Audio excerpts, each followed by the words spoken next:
ചെറിയൊരു പ്രൈസിന് 7 സീറ്റർ എന്നാൽ നമുക്ക് നല്ല കംഫർട്ട് ബഡ്ജറ്റ് അതേപോലെ തന്നെ ഓട്ടോമാറ്റിക്കലി വരുന്ന ഒരു അടിപൊളി വാഹനമാണ് റെനോ ട്രൈബർ. ഇതിന്റെ ഏറ്റവും ഫുൾ ലോഡ് വണ്ടി. ഏതായിരുന്നു മോഡല് കാര്യങ്ങളൊക്കെ വരുന്നത്? 2024 മോഡല്, വെറും 20,000 കിലോമീറ്റർ ഓടി വാഹനം, അതും ഓട്ടോമാറ്റിക്കലി 7 സീറ്റർ. എത്ര ചോദിക്കുന്ന ഈ വാഹനത്തിന്? 720. ട്രാക്ക് ഉണ്ടോ? ഫുൾ ലോണിൽ നമുക്ക് വാഹനം ഇറക്കാം. നമുക്ക് തവണ ചെറിയൊരു പ്രൈസിന് അത് നമുക്ക് DCT ഓട്ടോമാറ്റിക്കലി വരുന്ന നല്ലൊരു കിഡ്ലൻ റാപ്പിഡ്. ഇതെങ്ങനെയായിരുന്നു മോഡല് കാര്യങ്ങൾ? 2017 മോഡൽ സിംഗിൾ ഓണർഷിപ്പ് വാഹനം. എത്ര ചോദിക്കുന്ന ഈ വാഹനത്തിന്? 585. അത് നമുക്ക് ലോ മെയിൻ്റനൻസ് ആണ്. അതും DCT ഓട്ടോമാറ്റിക്കലി വരുന്ന ഒരു അടിപൊളി വാഹനം. ഇതൊരു പോളോ GT ഒക്കെ തപ്പി നടക്കുന്നവരെ സംബന്ധിച്ച് അതിലേറെ കംഫർട്ടും പെർഫോമൻസും ഫീച്ചേഴ്സും വരുന്ന ഒരു N8 ഓപ്ഷനിൽ വരുന്ന ഏറ്റവും ഹൈ എൻഡ് DCT ഓട്ടോമാറ്റിക്കലി വരുന്ന ഒരു കിടിലം i20. എങ്ങനെയായിരുന്നു മോഡല് കാര്യങ്ങൾ? 2022 മോഡല്. എത്ര ചോദിക്കുന്നത് നമ്മൾ ഈ വാഹനത്തിന്?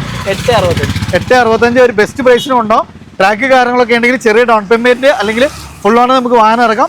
അതേപോലെ തന്നെ നമുക്ക് വീണ്ടും DCT ഗിയർ ബോക്സിൽ വരുന്ന ഏറ്റവും ഹൈ എൻഡ് വേരിയന്റിൽ ഒരു i20 സൺറൂഫ് കാര്യങ്ങളെല്ലാം വരുന്ന ഏറ്റവും ഹൈ എൻഡ് വേരിയന്റ്. എങ്ങനെയായിരുന്നു മോഡല് കാര്യങ്ങൾ? 2020 മോഡൽ സിംഗിൾ ഓണർഷിപ്പിൽ വെറും 70,000 കിലോമീറ്റർ ഓടി. എത്ര ചോദിക്കുന്നത്? 30. എസ് ഗാരേജിലാണ്.